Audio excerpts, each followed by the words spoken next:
अट्टू हा एक महाळशी मुलगा होता. त्याला सगळ्याचाच कंटाळा येई.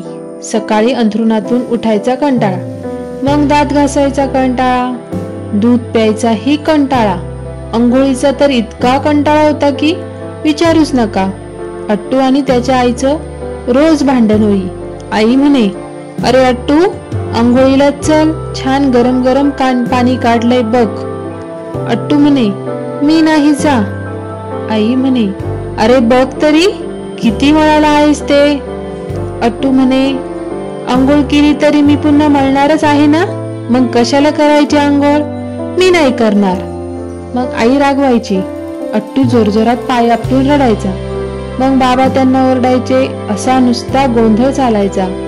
एक दिवस आई म्हणाली, अट्टू, रोज रोज तुझ्याशी भांडायचा मला अगदी कंटाळा आला आहे. आता तू आपणहून जोपर्यंत सांगत नाही तोपर्यंत मी तुला अंघोळ घालणार नाही, कळलं. बाबा म्हणाले, पण मग अट्टूला रात्री माझ्याजवळ झोपायला नाही मिळणार बर का. मळकट मुलगा आम्हाला आमच्या अंथरुणात नको. आजी म्हणाली, आमच्यात अंघोळ न करणाऱ्या मुलाची पापी घेत नाहीत.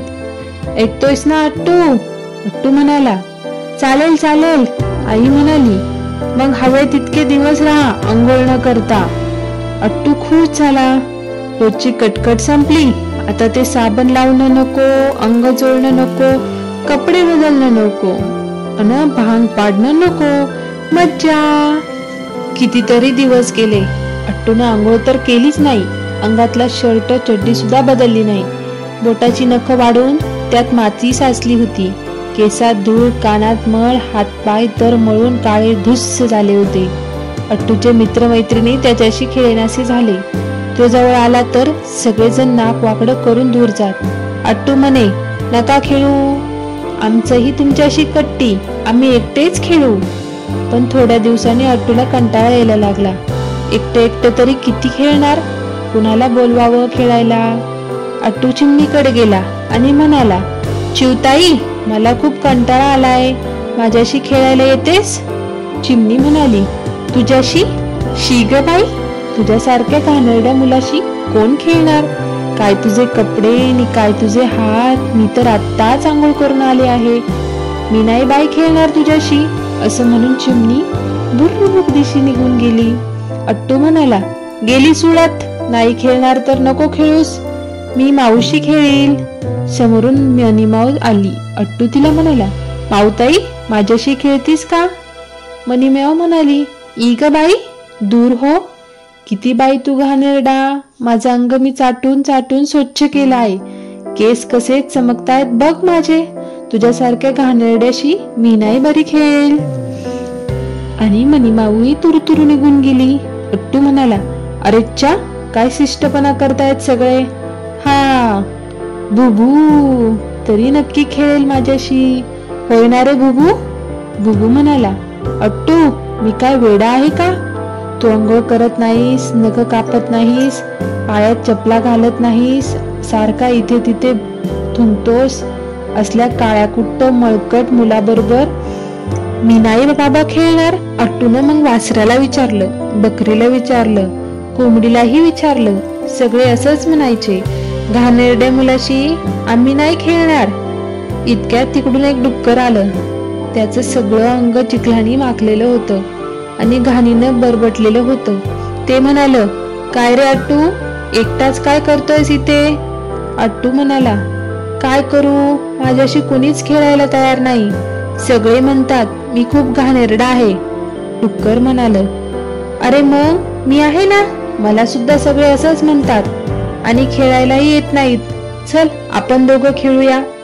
अट्टूनं डुकराकडे पाहिलं आणि त्याला एकदम खूप घाण वाटली.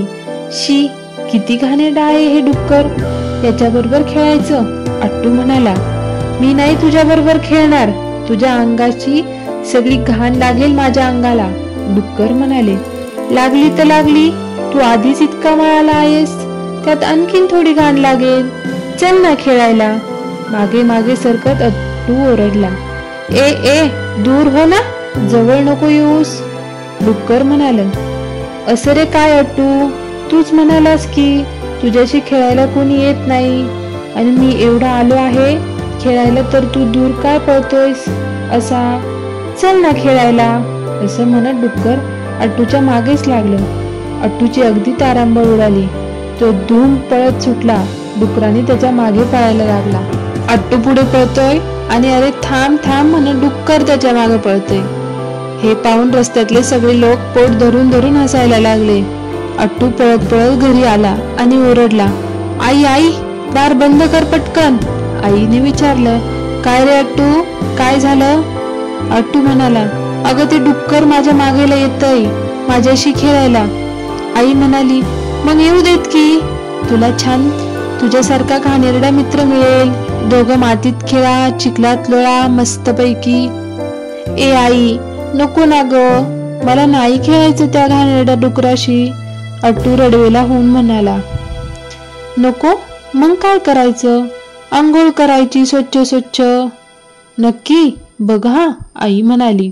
हो हो नक्की, चल लवकर गरम गरम पाणी काढ बादलीत लवकर, नाहीतर ते डुक्कर येईल. अट्टू उड्या मारत म्हणाला. मग आईने अट्टूचे घाण कपडे काढून त्याला गरम पाण्याने अंघोळ घातली. अट्टूनं खसखसून अंग घासलं, केस स्वच्छ धुतले, हातापायाच्या बोटामधल्या मळ काढून टाकला, अंग पुसून स्वच्छ कपडे घातले, तेल लावून केसांचा भांग पाडला. आरशासमोर उभा राहून अट्टू म्हणाला, आई गो मी किती छान दिसतोय, हो की नाही? आजी आली आणि म्हणाली, अगो बाई आज आमच्याकडे हा कोण गोड मुलगा आलाय, आमचा अट्टू की काय? असं म्हणून तिनं अट्टूच्या गालाची पापीच घेतली. त्या रात्री बाबांना अट्टूला छान गोष्ट सांगितली. अट्टू त्यांच्याजवळ सुम झोपून गेला.